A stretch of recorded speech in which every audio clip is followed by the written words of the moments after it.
boa noite, tudo bem? Paz seja convosco. Mais um episódio do Pod Forte. Estamos aqui mediante a presença do Senhor. Eu quero convidar você a participar desse momento exclusivo, momento único, a qual eu tenho imenso prazer de apresentar o meu grande irmão em Cristo, a qual Deus tem levantado para a gente seguirmos fazer a obra do Senhor. Hoje teremos um Pod Forte diferente, um Pod Forte mais, como que nós podemos dizer? Um Pod Forte que inclui, vai envolver muito a nossa amizade, entendeu? Um Pod Forte mais singular, porém eu acredito que Deus vai estar nos proporcionando momentos engraçados, momentos edificantes. Vamos poder conhecer mais nosso irmão em Cristo, o pastor Tiago, a qual tem feito uma grande obra nas mãos do Senhor, né? E hoje nós estamos aqui com meu brother, meu grande amigo, o pastor Tiago. Fala aí, meu brother. Fala, meu querido. Que isso, é um prazer estar aqui, não só, né, obviamente sendo entrevistado, mas contigo aí lado a lado. E como você falou, né, hoje vai ser uma questão um pouco mais diferente, né, pra gente poder trocar essa ideia, bater esse papo e envolver a palavra de Deus de toda forma, né? Agradeço aí pelo nosso convite. Você que me convidou, eu que te convidei. Não, demais, Varão. Demais. A gente tá aí na caminhada juntos, né? E espero que a gente possa estar aí fazendo mesmo uma obra grandiosa para Deus, porque a gente nem começou ainda, viu, Varão? Você sabe, né? Só estamos aquecendo, né? E o aquecimento envolve muita circunstância, né? Inclusive, pessoal, a gente vai deixar hoje aberto para você que está assistindo, para fazer algumas perguntas, talvez específicas, né? Direcionadas ao pastor Tiago. E se eu puder responder também, ajudar. Com certeza, pode fazer para ele também, que a gente está aqui hoje para bater um papo nós dois, falar um pouco da palavra de Deus, o que está acontecendo, assim, englobar tudo. Isso aí. Não é, Barão? Isso aí. Lembrando que o Pod Forte, ele é especificamente falar de testemunhos, também dos detalhes, dos assuntos, dos bastidores da igreja local. Exatamente. E nós estamos aqui para compartilhar as nossas vivências, nossas experiências, né? Assim como... Eu tô com dó da câmera hoje, porque vai ter que ficar assim, joga pra cá, joga pra lá, joga pra cá, joga pra lá. Mas a gente tem uma produção top, né, Thiago? Ah, não, a produção aqui, Deus capacita e levanta, né, cara? Na verdade, Deus levanta e capacita, né? E agradecer, obviamente, a nossa produção, a Vanise, o Danilo, que sempre está aqui nos apoiando, nos ajudando, né, dando o melhor de si para Deus. Antes que nós nos esqueçamos, né? Quero agradecer aos nossos apoiadores, né? Vai, Luto. Na barbearia David Ramalho, nosso parceiro, um homem de Deus, a qual esteve aqui. Eu convido vocês a conhecerem essa barbearia, uma bênção, sabe? Você vai lá poder ter um momento de edificação também. AKR Sublimação. AKR Sublimação, isso aí. Né? Que vem fazendo as canequinhas. As canecas, né? E futuramente também vai estar as camisas, né? Eita, glória em nome de Jesus. Eu não vejo a hora, Varão. Isso aí. E o Mike, né, cara? O Mike ar-condicionado. O Mike é uma benção, cara. O Mike, ele, além de ele tá nos ajudando aí nessa quesito de proporcionar a instalação do ar, fazer toda essa questão aí, ele é um irmão nosso da igreja aí. Isso aí. E vem fazendo também uma obra maravilhosa pro Senhor aí. Isso aí. Mas não, vamos lá. Vamos começar esse Pod Forte. Você vai devagar com as perguntas, hein, Varão? Não, fica tranquilo. O que você vai perguntar? Só tem uma coisa que eu quero perguntar. Meu Deus do céu. Você tá feliz? Você tá feliz? Eu sabia que você ia perguntar isso, Varão. Tá feliz com Jesus? Pra Deus, eu tô feliz. Na verdade, eu sou feliz com Jesus, né? Acredito que estar é um modo temporal, mas ser é pra sempre, né? Então, eu sou uma pessoa feliz porque eu tenho Jesus Cristo como meu Senhor e Salvador. Isso pra mim já basta. Glória a Deus. Irmãos, vocês, talvez quem não saibam, ele é esposo da pastora titular aqui da igreja, pastora Yasmin, a qual eu tenho uma imensa honra de ser leal, fiel. Estamos trabalhando já dentro da obra aí mais de 10 anos, se eu não me engano. Sim. Com a pastora Yasmin, lógico, eu sou comigo há 3. Sou filho na fé da pastora Celina. Nossa, uma bênção na minha vida, qual me orientou. Logo ela tá aí, viu? Logo ela está conosco aí. Irmão, fala aí como que você conheceu Jesus, como que Jesus se apresentou para você, como que foi esse início. Esse início. Bom, cara, primeiramente acho que eu não nasci num berço evangélico, né, num berço cristão no sentido dessa doutrina, mas eu nasci num berço cristão, posso dizer, né, sabendo o que era um Deus, né, que existia um Deus, né? E todas essas questões. Então, eu fui, né? Eu sempre fui uma pessoa que gostava de viver o mundo, né? O mundo na qual hoje eu olho, eu sei que é vazio, mas antes eu adorava viver o mundo. Então, cara, eu sempre fui aquela pessoa que, além de se divertir muito naquela época, eu gostava de sair e fazer arruaças, né? Eu sempre fui uma pessoa responsável com o quesito de trabalhar. Então eu sempre comecei, né, trabalhando desde os meus 3 anos de idade.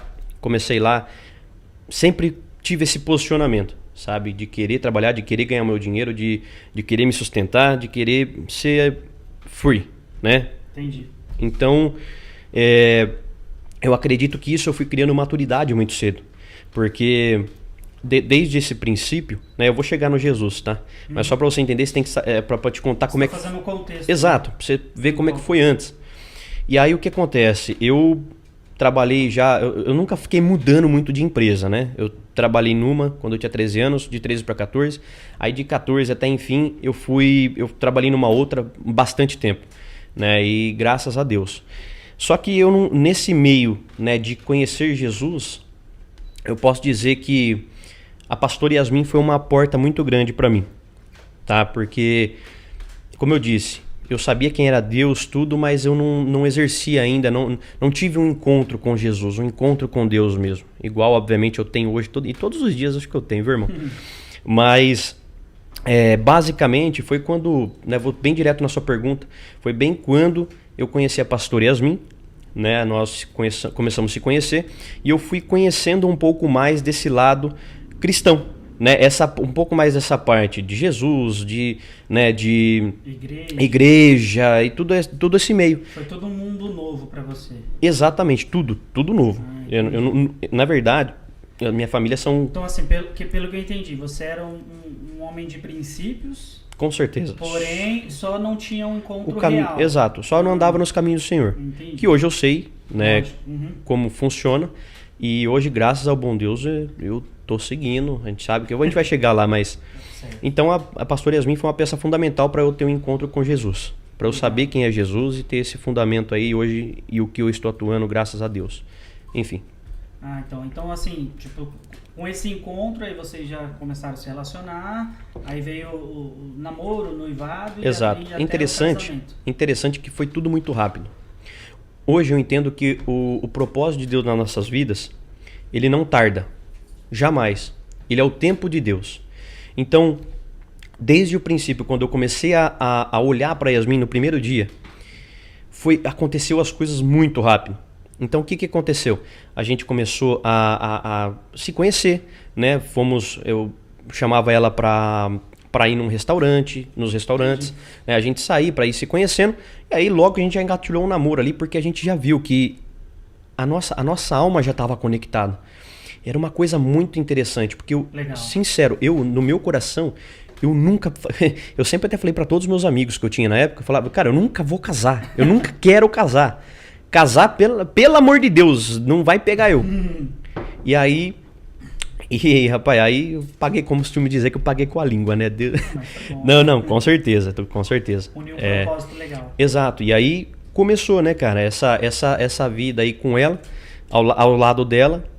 Cara, eu sempre, hoje ela é minha esposa, mas eu sempre vou ser grato a ela. Isso eu já quero deixar de início para todos aqui ouvir. Uma gratidão assim eterna. Sabe? Porque se não fosse ela, de verdade... Não. Tá tudo certo, seu cabelo. E se não fosse ela, cara, de verdade, eu acho que eu não estaria nessa vida com Deus mesmo, sabe? Hoje eu sei a importância de ter vida com Deus. Mas enfim, se não fosse ela na minha vida, às vezes eu não sei como estaria. Essa união mais com o propósito do Senhor. Com certeza. Com certeza. Uma que ela pedia também. Ela pedia muito. Uma pessoa maravilhosa igual eu, bonita, tal. Ai, aí Deus mandou até mais pra ela, viu? Porque Deus transborda, ele não manda. Pastor, você tá ouvindo, né, pastor? Tá bom, não, tô brincando. Tô brincando. E ela orava também, né, pra uma pessoa que não façam que ela se afastasse de Deus, dos caminhos do Senhor. Ela tem um chamado, muito grande o chamado dela, então que não afastaria ela desse lugar, né, dessa circunstância, e não tiraria ela dos caminhos de Deus. uma pessoa que vinha somar na vida dela, tal. Sim, sim. E Deus, eu acredito, sim, Deus acredito que ouviu muito a oração dela, porque eu nunca orei nesse sentido, tipo, Entendi. eu nunca pedi pra Deus uma mulher que eu queria casar, nunca pedi. Deus surpreendeu. Deus me surpreendeu, isso que eu ia falar, Deus me surpreendeu. Sabe, uma circunstância que hoje eu vendo, varão, eu tô vivendo a melhor fase da minha vida. O melhor ainda está por vir. Com certeza, sabe? E, enfim, e não poderia deixar de dar esse ponto exclusivamente para ela no meu início de encontro com Jesus. Que aí foi tudo. Então, assim, respondendo a pergunta, o seu encontro com Jesus foi mediante a pastora? Ela foi uma porta, mas encontro mesmo, tipo, de Jesus, foi assim, foi nitidamente quando eu saí das águas. Ah, quando você batizou. Quando eu senti o poder do Espírito Santo. Que legal. Foi uma coisa realmente surreal. Foi uma decisão, assim... Hoje eu sei que, hoje discernindo isso, eu sei que foi o Espírito Santo que me guiou a ser batizado. Ah, legal. Você tomou uma decisão... Tipo assim, vou até te contar, já que vamos entrar nessa pergunta aí de batismo. Como é que foi o meu? Eu tava lá noivado com a pastora, a gente já tava vivendo uma vida interessante, já tava vindo aqui na igreja constante. E eu fui começando a me interessar cada vez mais, e mais. Nunca faltei na igreja, cara. Só falta às vezes quando... Só não venho quando às vezes tem alguma questão no meu... Exato. Mas sempre, cara, sempre desde o primeiro dia eu comecei a vir aqui, nunca faltei. E aí, tipo, tava uma quarta-feira, tava lá trabalhando, e ela entrou no meu escritório, aí eu falei assim, amor, eu quero batizar hoje. Precisa ser hoje. E ela, varão, ela pegou, ela ficou muito feliz, óbvio. Nossa, ela imagina, radiante. Né? Já ligou, jura, pelo amor de Deus, já prepara o batismo. aquele negócio. Pessoal, Jura é o nome de uma irmã aqui. De uma irmã maravilhosa, irmã. Por que você falou Jura, pelo amor de Deus? É que ficou... Não. Jura assim. Mas modo de falar. E a irmã é maravilhosa. Uma benção. E aí ela pegou... E aí eles prepararam tudo aqui e tal. E sabe quando a sua mente ela fica anestesiada? Nossa, então esse dia foi Então sabe o que eu vejo? Que o Espírito Santo, além do Espírito Santo ter me guiado a essa ação, Deus colocou seus anjos ao redor para que eu não tomasse outra decisão. Ou seja, não desistisse. Sim. Então foi tudo. Eu me coloco como se fosse ontem isso. Porque Deus me guiou até esse certo ponto. Naquele sentido, para poder ir lá realizar o batismo. Decisão real. Exato, porque hoje você vê muita gente, às vezes... Mas ali você já tinha entendido que, tipo, a partir daquela decisão do batismo, ali seria um novo Tiago.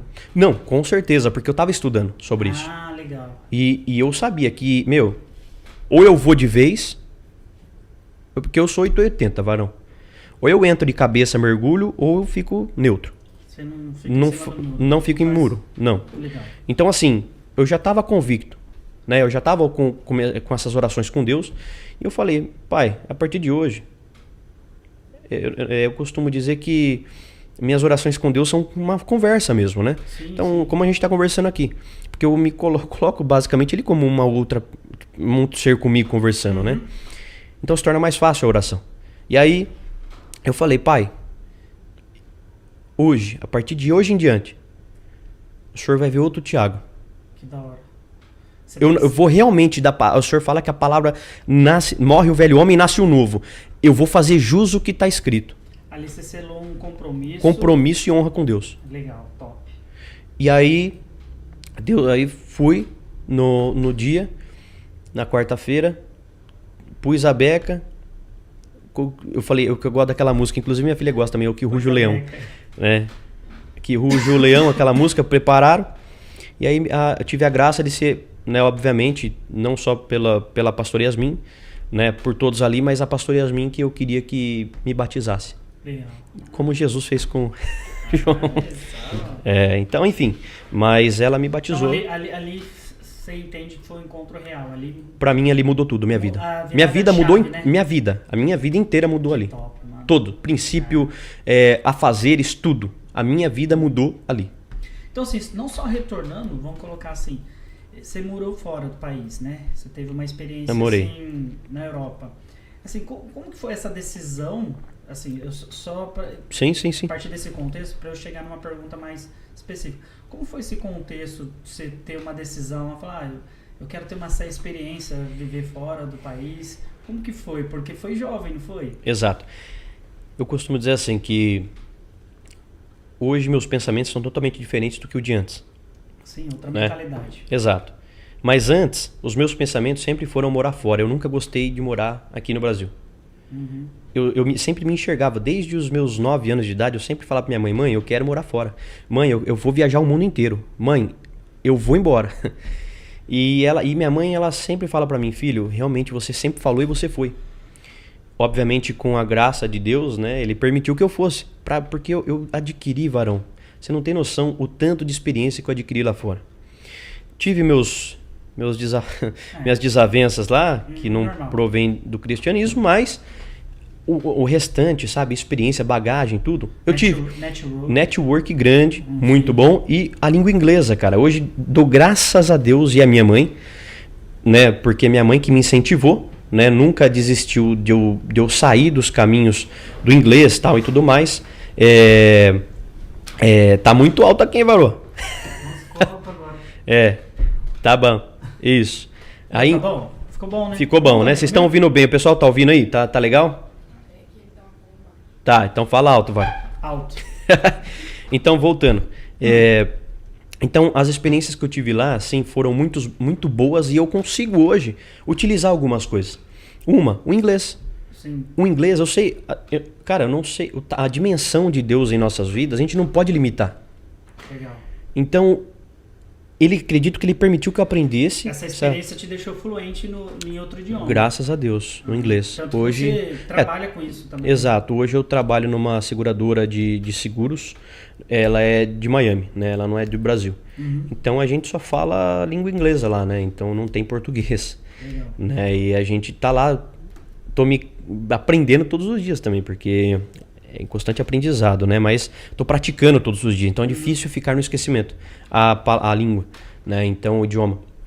Então, graças a Deus ele permitiu. Só que assim, já que você já tocou nesse assunto, só para você entender, eu tive que voltar às pressas para cá, pro Brasil, e voltei sem nada, sem emprego, sem nada. E vim, né? Por conta por causa eu descobri que tinha uma filha aqui, né? E aí eu tive que vir pra cá porque eu queria assumir. Jamais que eu ia... isso pulsava no meu coração. Nisso mudou todo o seu contexto ideológico, futurista. Tudo, sabe por quê? Porque planejamento. Tudo, sabe por quê? Porque eu tava... Uma semana antes de eu descobrir essa possibilidade, eu tava pra ir pro Canadá. Eu ia ficar lá, um amigo meu tinha arrumado emprego lá, eu ia trabalhar em QTI lá, que é uma das áreas que eu entendo bem, então eu ia trabalhar lá. Ia pra lá. Na outra semana eu já tava indo comprar passagem, tudo. Já tava preso aí pra lá. Praticamente tudo certo. Tudo certo. E aí eu tive essa notícia que eu poderia ter uma filha, né? E aí meu coração pulsou mais forte pra esse lado de querer assumir a criança, né? E aí, você sabe, é tudo aquela burocracia, né? Aí vim pra cá, fiz o exame, né, tal, fiz um monte de coisa. E aí, a hora que eu descobri realmente que ela era 100% minha filha, vim aqui e assumi. Aí eu vim sem emprego, vim sem nada. Mas sabe o que eu vejo, mano? Assim, tipo, Deus, ele com essa experiência que você teve, com esse crescimento de idioma, de outra língua, provavelmente Deus vai te usar também nessa área. Porque é uma ferramenta que ele estabelece para usar. Sim. Deus, por exemplo, assim, ele usa características das pessoas, dons adquiridos também, para pessoa usar no próprio ministério, entendeu? Então, provavelmente Deus vai usar.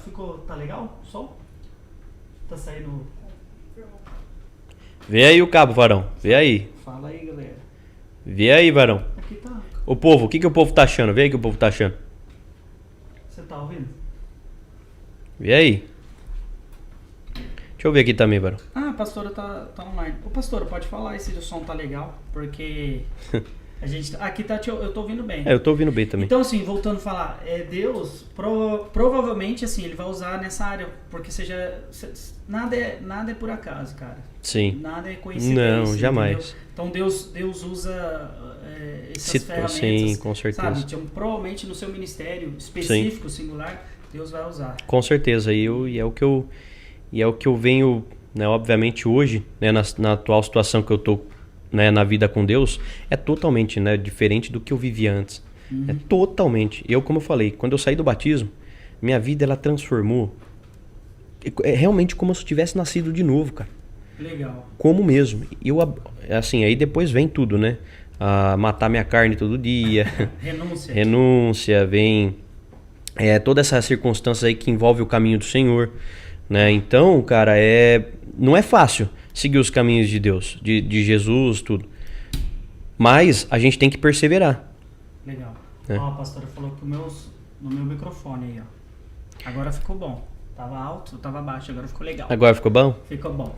É que eu falo baixinho mesmo, pessoal, mas eu vou aumentar aqui a voz. Tá legal? Você tá ouvindo bem, Van? Tá? Agora sim. Então vai. Melhorou. Ah lá, pronto. Vamos lá. Cara, como que a igreja te aceitou? Como você sentiu esse abraço? Porque assim, vamos entender. Uma igreja que ela tá na sua engrenagem funcionando. Sim. Quando você chegou, né? Então assim, Sim. tem toda aquela suspeita. Com certeza. Que é normal, né? É Sim. normal. E, eu vou falar assim, eu como ovelha e também membro da igreja, assim, a gente vê toda a humildade, o aprendizado, o carinho, o amor, cara, você é uma pessoa assim, que tipo, tem um ponto de interrogação, sabe? Tipo, né? Puro, mas assim, a gente vê, será que é de verdade? Será Sim. que não? Então assim, como que você foi essa introdução, depois desse chamado, depois desse encontro, depois desse batismo, como que foi de verdade a aceitação do chamado pastoral? Porque você sabe que um chamado pastoral é um chamado mais de cuidado, mais de aconselhamento, e eu sei que você teve várias experiências já ao longo desses anos que Deus tem te levantado. Porém, assim, para a igreja aceitar, é difícil. Foi um processo, né? Sim. Conta para nós como que é esse processo, porque tem gente que vai viver isso aí também, sabia? Sim, com certeza. Eu, na verdade, foi assim, Varão. Na medida que eu fui ingressando na igreja, fui vindo, óbvio que eu não virei pastor no dia pra noite, assim, né? Foi muito rápido. Hoje olhando pra trás, eu falo que parece que foi ontem. Só que nem, quando eu cheguei, eu gostei. Primeiramente, eu me deslumbrei com a igreja. Então, eu nunca fui tocado tão forte como o Espírito Santo em outro lugar. E aqui eu me identifiquei, não pela pastora, não pelo lugar, pelas coisas, mas pela situação e a ocasião do Espírito Santo. E nisso, eu comecei a vir diretamente nos cultos, comecei a entrar em querer, enturmar com as pessoas. Eu sempre fui, não independente de igreja, eu sempre fui essa pessoa de querer conversar, de querer trocar ideia, de estar presente, falar. Eu sempre gostei, né? Cara, eu nunca na minha vida, fora de igreja, dentro da igreja, eu nunca tenho o porquê de querer passar em cima de alguém. Isso é princípio meu, isso é caráter meu. Certo. Então, se eu tenho um caráter, Deus vai usar em prol disso. Se você tem um caráter ruim, se eu tivesse um caráter ruim, eu não estaria onde eu estou hoje. Por mais que sou esposo da pastora da igreja. Lógico. Sabe? Então, eu comecei a exercer o ministério do louvor. Eu aprendi bateria aqui, coisa que eu nunca sabia que eu sabia fazer na minha vida.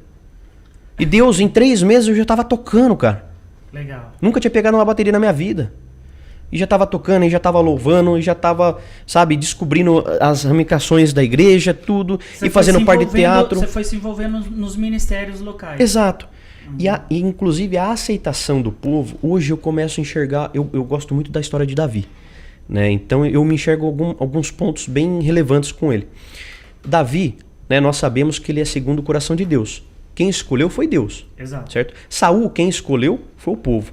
Então quando Deus escolhe, o povo automaticamente vai escolher. Vai errar. Oi? Geralmente, quando o povo escolhe, geralmente o povo erra. O povo erra. Quando Deus escolhe... Mas o povo vai do mesmo assim. Sim. Vai continuando escolhendo. Então, assim, graças a Deus, eu comecei a fazer amizade com todos, até os irmãos da igreja, eu cumprimento todos aqui. Não por eu querer almejar alguma coisa, mas por ser educado não por ser mesmo, politicamente cara. correto, não, mas por ser cuidadoso, para se envolver. Exato. E aí eu comecei a me envolver com a igreja inteira. Eu digo não só com as lideranças, mas com os membros da igreja. E eu comecei a gostar, cara. Comecei a gostar de, sabe, de ouvir eles comentarem as situações da vida, as aflições, tudo mais. E aquilo foi tocando no meu coração. E Deus, cara, foi me instruindo, sem eu ser ainda rotulado, né, o rótulo pastor, eu já comecei a exercer o pastoreio ali. E vinha um e comentava, e aí eu falei, vem cá, vamos trocar uma ideia, vamos conversar. E assim, eu sempre vim aprendendo a Bíblia, desde então. A palavra de Deus. Tanto que você está estudando, né, cara? Hoje, graças a Deus, eu tô... eu costumo dizer, a gente está afiando o machado. Afiando o machado, exatamente. Aí, hoje, graças a Deus... Um outro ponto também, eu nunca gostei de fazer faculdade, eu nunca gostei de ler, não gostei de nada. E hoje já tem esse interesse. Eu gosto de ler a palavra de Deus, eu tenho vontade, eu tipo quero uma paixão, fazer. Né, cara? É uma paixão, isso aí, é verdade. E ainda mais, né, porque eu costumo dizer que o pastor hoje... ele não é só referente ao quesito de pregação. Porque às vezes muita gente, ele é pastor, mas ele é pregador. E todo mundo começa a igualar isso como se fosse um só. Não. Prelator da palavra é um só. Você vai lá, sobe nos lugares, lá no púlpito, vai falar no meio... e você prega a palavra de Deus. Exato. É isso. Pastor... ele é pastoreio, ou seja, ele vai apacentar suas ovelhas. Direcionar, cuidar. Cara, não, é cuidar das suas ovelhas. Exato. É cuidar. O cuidado com as suas ovelhas. Então, assim, hoje, às vezes, muitos, né, eu não sou de ficar falando o que um faz, o que outro não faz, o que não é da minha vontade isso, eu quero eu fazer. Exato. Né? Então, assim, hoje, o que eu friso? Né? Pegar essa linha de pastoreio, sabe? E tá ali apacentando, tá ali... auxiliando aquelas almas, aquelas ovelhas, sabe? Para que não se percam. Porque hoje eu sei que o primórdio, o caminho de Deus, o caminho de Jesus, o que nos leva é a salvação. Isso que é o importante que nós devemos saber. Então, para a pessoa ela alcançar a salvação no dia da salvação, no dia do arrebatamento, para chegar nesse ponto, é um caminho que ela precisa, que é o caminho estreito, ela precisa passar. E, se não tiver um pastor ali, coerente para poder ajudar, para poder apacentar a que ela chegue nesse objetivo, varão, não significa pastor, nem precisa exercer o chamado, só põe o nome lá e acabou. Exato, né? É verdade. Então, eu prefiro não ter nome e fazer esse caminho do que ter o nome e não fazer esse caminho. Bem sabe? Isso mesmo. Então, cara, o que eu prezo muito hoje no pastoreio, que nem você, cara, vou citar você aqui. Além de você ser um irmãozão na minha vida, que Deus colocou tudo mais, cara, eu amo tua alma. E nós somos pecadores, todos nós. Sim. E, cara, o dia que você tá aflito, você vem trocar ideia. Exato. Sabe? Você vem com todo o seu coração, com a sua... E eu tô ali como um pastor. Lógico. Varão, vamos lá, vamos sentar, vamos conversar, vamos ver o que a gente fala, tal. E a gente entende um outro, né? Não tô naquele quesito com você só pra status, nada, cara, longe de mim. Longe. Eu sei que na minha vida vai vir muitos titãs ainda. Ixi, eu sei. Mas eu sou calejado com a vida, varão. Eu sou calejado com a vida.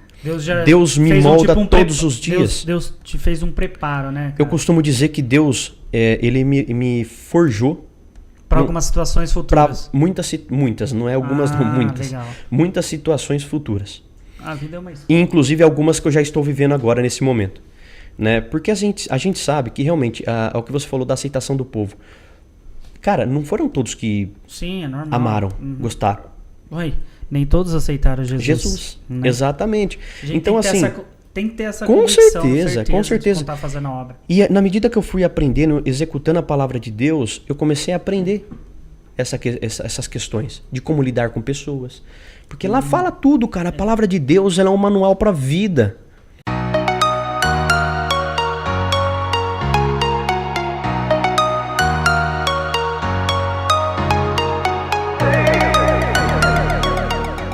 Penapolense, nasci em Penápolis, né? Fiquei lá até o ano 85 e foi mais ou menos 75, 76 que a minha mãe, a Dona Maria, que está viva até hoje, inclusive vai fazer aniversário aí daqui um mês, né? Eita, 89 glória. Anos, nossa, para a honra e glória do Senhor. Ela começou a ir participar da Assembleia de Deus, ela primeiro, da família, né? E então logo ela começou a participar ali da Assembleia de Deus, Ministério Belém, em Penápolis. Pastor Sebastião Geraldo de Queiroz, Eita, glória. Já está no Senhor faz muito tempo, né? Mas ainda tem alguns da sua família que faz tempo que eu não os vejo. Mas enfim, e aí eu comecei, ela começou a nos levar, a nos encaminhar para, né, a igreja, para o caminho do Senhor. E lá na igreja, nos cultos de doutrina, né? A Assembleia de Deus tem, né, tem disso, né? Os cultos de doutrina, era doutrina mesmo, né? Então ele Sim. falava entre muitos assuntos. Eu me lembro muito bem da escatologia, né? Quando o pastor Queiroz, ele falava da escatologia, aquilo muito me encantava, né? Eu pequenininho ali, gente, vocês não têm noção, ali, sentadinho ali na beira da parede ali, no corredor da igreja ali, Sim. e quietinho ali só ouvindo e participando, e aquilo falava muito alto no meu coração, entendeu? Então penso eu que o meu gosto foi justamente nessa época, já foi na década quando de se tornou 70. uma referência, o pastor Queiroz se tornou uma referência no assunto. Se tornou a primeira referência, já que eu era pequeno, né? Certo. Eu tinha acho que uns 9 a 10 anos, mais ou menos, né?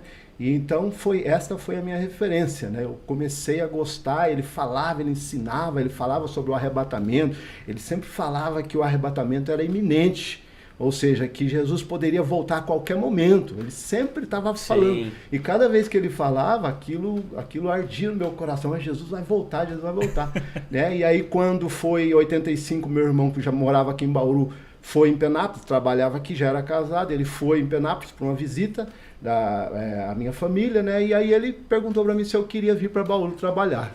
E eu aceitei, vim para Bauru em 85, e aí eu tocava, mexia com violão, guitarra, e aí quando foi mais ou menos ali o ano 87, 88, eu comecei a ler aquela, não sei se vocês já ouviram falar, se os ouvintes já ouviram falar, né? Eu não sou tão velho assim, né? Mas aquelas revistas da Chamada da Meia-Noite, Obra Missionária Chamada da Meia-Noite, do Vim Malgo, né? O Vim Malgo eu já vi. é outra referência, sim, nossa, sim.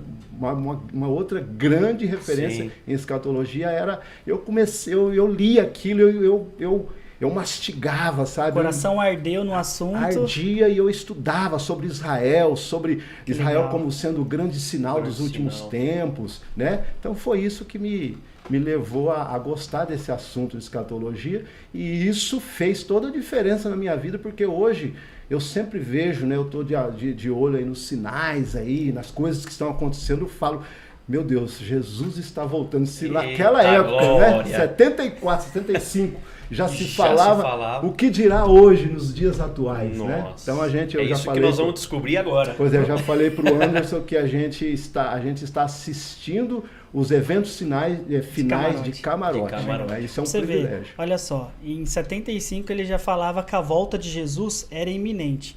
Hoje, com todos os sinais que nós temos acompanhado à luz da palavra de Deus, hoje não é somente iminente, é de camarote vendo os sinais. Eu me sinto privilegiado de viver nesse tempo, nessa geração, a qual nós conseguimos entender que Jesus realmente pode voltar a qualquer momento, entendeu? Devido aos sinais que a gente tem acompanhado nos jornais, no mundo, entendeu? Nos quatro cantos. Com certeza. Eita, Elinho, olha, a gente sabe, como a gente bem vem falando, né, que o tema hoje é escatológico, né? E eu vou ser bem sincero, eu tô naquela expectativa de ver como é que, assim, sabe, o que a palavra diz, sabe, na questão de, se falava antes, o que vai falar agora, né? Se esperava antes, o que vai esperar agora da vinda de Jesus? Você falou que naquele momento que você vivia, né, no passado, já tinha aquela euforia, né? Aquele, Jesus vai voltar, Jesus está voltando, e hoje completa com sinais. Acredito que no seu coração, porque no meu ele fica transbordante, né? Sabendo que a qualquer minuto, qualquer hora ele pode vir. Sim. Através dos sinais. E cada dia que passa, mais sinais. Mais sinais. Não é? Mais se mostram cada vez, conforme diz o hino, né? Exato. Sim. E para você, assim, Elinho, o que você imagina, assim, quanto tempo, assim, você... Especulação, né? Vamos por especulação, aí você entra no termo da palavra mesmo, que a palavra diz, né, a gente bem sabe que não tem dia nem hora, mas a gente sabe que ela tem sinais. Então, através dos sinais, você acha que tá pouco sinal? Você acha, o que você tá achando disso aí? Gente, no mundo lá fora. Pelo amor de Deus, se alguém não estiver prestando atenção no que está acontecendo no mundo, nas coisas que estão acontecendo, no aumento da violência, no aumento desse calor terrível que não tem como negar, né? As pessoas acostumaram a dizer, é o fim dos tempos, né? É o fim dos tempos, mas as pessoas não estão parando para analisar a gravidade, ou seja, o quão próximo estamos do arrebatamento, né? Eu vou falar um pouco mais adiante, mas por hora, respondendo essa questão aí, eu afirmo que Jesus vai voltar em um momento em que nós não imaginamos, conforme ele mesmo disse, conforme eu vou deixar aqui o versículo, ele disse assim, olha, ficai também vós alertas, Jesus dizendo, pois o Filho do Homem virá no momento em que menos o esperais. Lucas 12:40. Eu sempre penso nessa afirmação de Jesus, né, no momento em que não esperais. Meu Deus, quem é que não vai estar esperando Jesus? Exato. Só mesmo aquele servo que não está vigiando. Porque Jesus ele deixou claro que nós somos servos e bem-aventurado é aquele servo que, quando o seu Senhor voltar, o achar vigiando. E uma forma de vigiar, irmãos, né, é estar atento aos sinais. Sim. Atento aos sinais, e as coisas estão acontecendo. Israel já está na sua terra, eles estão voltando mais e mais, mas eles já são uma grande potência, já se estabeleceram ali como Estado, então não falta muita coisa. Estar atento é ser prudente hoje. Ser prudente, assim como ele falou nas suas parábolas. Santidade. É verdade. Então, assim, o assunto escatologia, para quem é um pouco leigo, qual que é o significado da palavra escatologia no seu sentido teológico, no seu sentido de estudo, assim? Que a gente pode entender aos nossos ouvintes, quem não está acostumado com um assunto sim, que é comum para nós? Aí alguém, talvez, dos ouvintes possa perguntar, isso é de comer ou de beber? Os dois.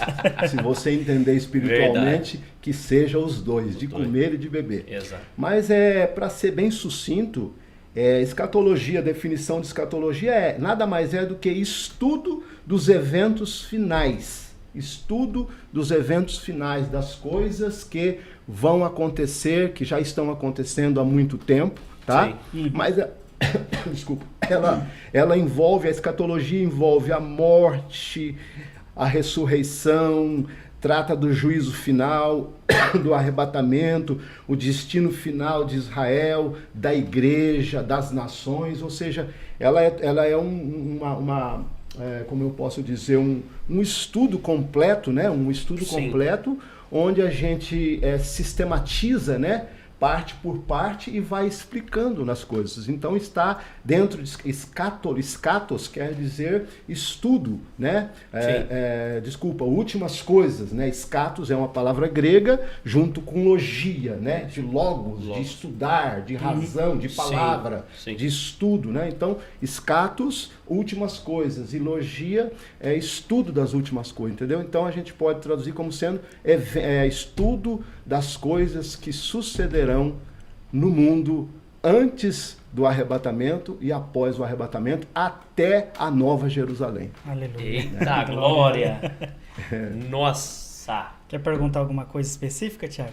Olha, eu vi que o senhor tocou no tema de Israel. O que o senhor acha com Israel? O que eles já estão se sentindo? Porque muitos deles, acredito que não creem nessa volta logo, né? Tipo, logo vai voltar, né? Então acredito que eles têm outro tipo de... tem os judeus ortodoxos, os judeus messiânicos, que um acredita em Jesus, outro não acredita, que ainda o Messias veio. O que você acha para eles, para os israelenses, que a questão escatológica, o arrebatamento, o que você acha? Aquela coisa, né? O arrebatamento, ele é um assunto que ele é abordado, ele é uma revelação. Eis o porquê de Paulo chamar de mistério, né? Ele diz assim em relação ao arrebatamento da igreja: eis que vos digo um mistério, nem todos morreremos, né? Mas transformados todos seremos, né? E arrebatados, num abrir e piscar de olhos. Então esse assunto, arrebatamento, ele foi revelado para a igreja, para aqueles que servem a Jesus, né? O povo judeu, eu não tenho muita certeza, mas se eu não me engano, eles não acreditam no arrebatamento. Até porque eles não acreditam em Jesus Cristo. Ou seja, Sim. Eles acreditam no Messias, mas para eles, como vocês sabem, né, ou talvez as pessoas devam saber ou não, o Messias ainda não veio. Entende? Agora, os judeus, eles estão esperando ansiosamente e acreditam que o Messias vai voltar muito logo. Muito em breve. Olha isso. Porque eles já estão ouvindo de um rabino, não me lembro o nome dele agora, esses dias, né, no YouTube. Eles esses dias agora, semana passada, né? Recente. Eles fizeram o aniversário da criação do mundo, foi 5.000 e... Gente, me fugiu agora. 5.700 e qualquer coisa lá, tá? Para dizer. Ou seja, então eles dizem que eles creem piamente que o Messias voltará logo. Por quê? Porque eles sabem, eles conhecem as profecias que dizem a respeito da volta, do retorno, né?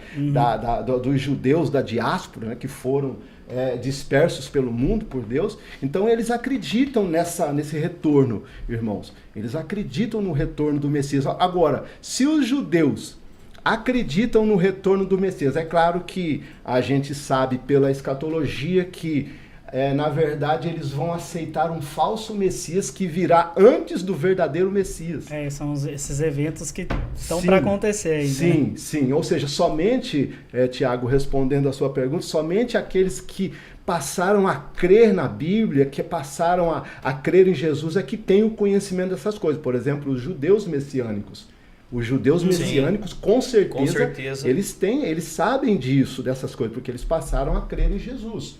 Pode ser que algum ou outro não creia ainda, né? Prefere manter aquela ligação, aquela tradição judaica, né? Mas, no geral, quem crê na palavra vai crer que Jesus está muito às portas. E o povo judeu é um grande exemplo de que Jesus está às portas, porque eles estão cada vez mais voltando para a terra de Israel, né? Nós sabemos que o livro de Apocalipse é um livro de interpretação, né? Também, com os seus sinais, com as suas interpretações simbológicas e também literais. Nós sabemos isso. Sabemos que tem linhas de interpretações. Uns são pré-milenistas, outros pós-milenistas, outros milenistas. E assim, eu sei que você tem uma crença, tem uma fé, talvez professamos juntos.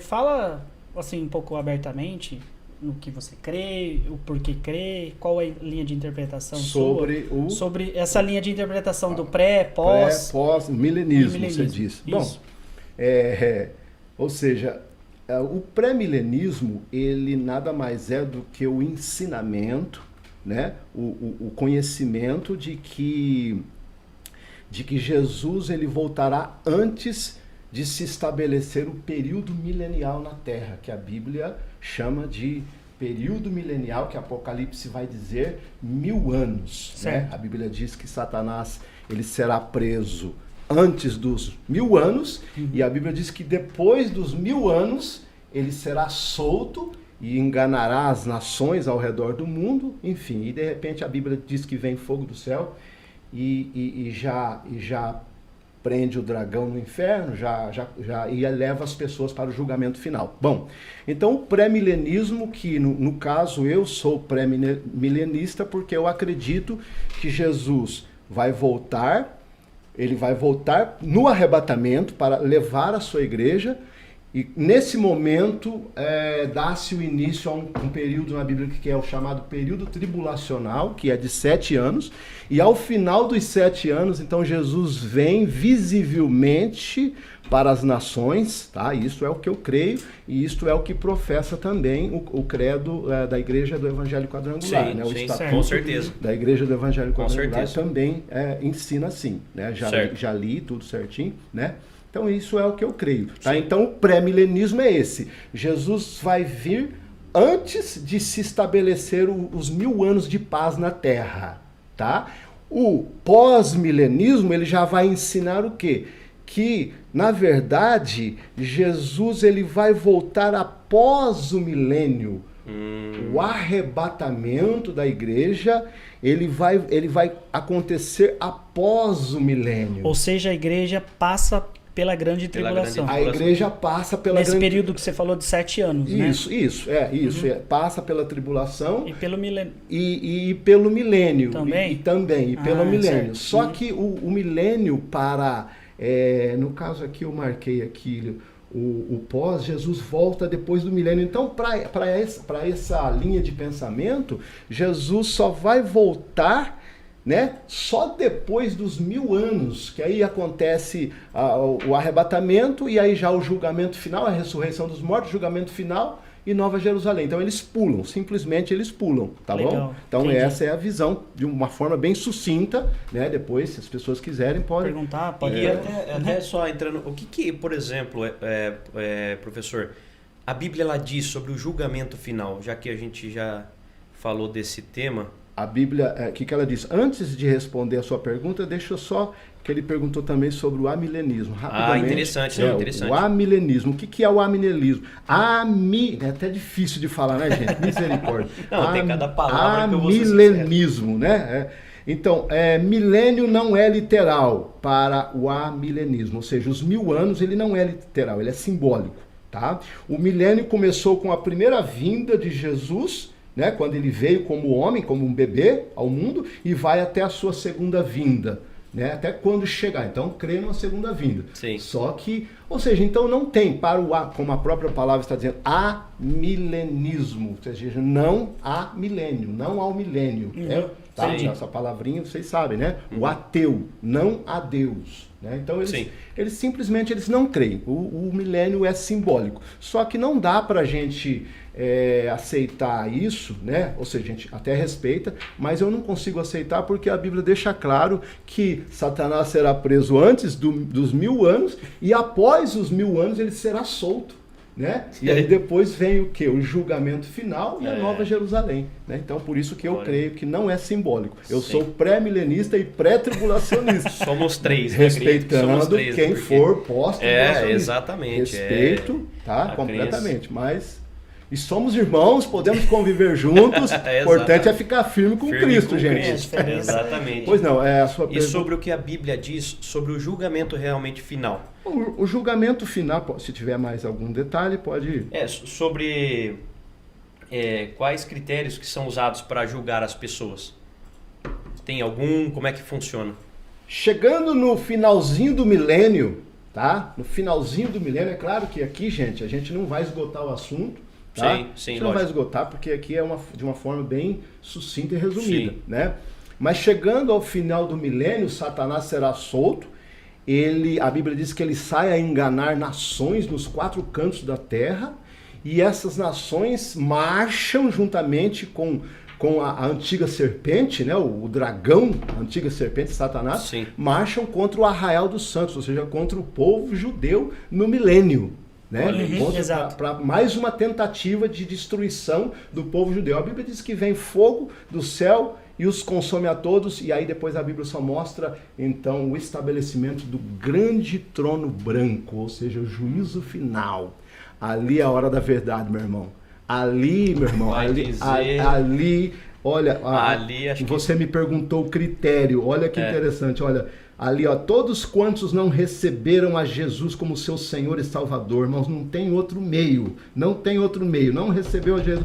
Eu não ouvi o Evangelho. O Senhor vai ter outros critérios que eu gostaria de citar bem sucintamente aqui. Olha só, se alguém ouve a minha palavra, disse Jesus, e crê naquele que me enviou, então eu ouço a palavra, eu creio naquele que enviou o seu filho, porque se eu creio em Deus, eu creio no filho. Jesus disse assim, credes em Deus, credes também em mim. Exatamente. Né? Na casa do meu pai há muitas moradas. Então, aquele que ouve a minha palavra e crê naquele que me enviou, não entrará em condenação, mas passou da morte para a vida, irmãos. Olha que mistério isso daí. É mistério, né? Mistério, cara. Diz na Assembleia de Deus, é mistério. Né? Então, qual é o critério que o Senhor vai usar? Olha só, eu deixei anotado aqui, o critério será a luz ou a revelação que cada um recebeu durante a vida.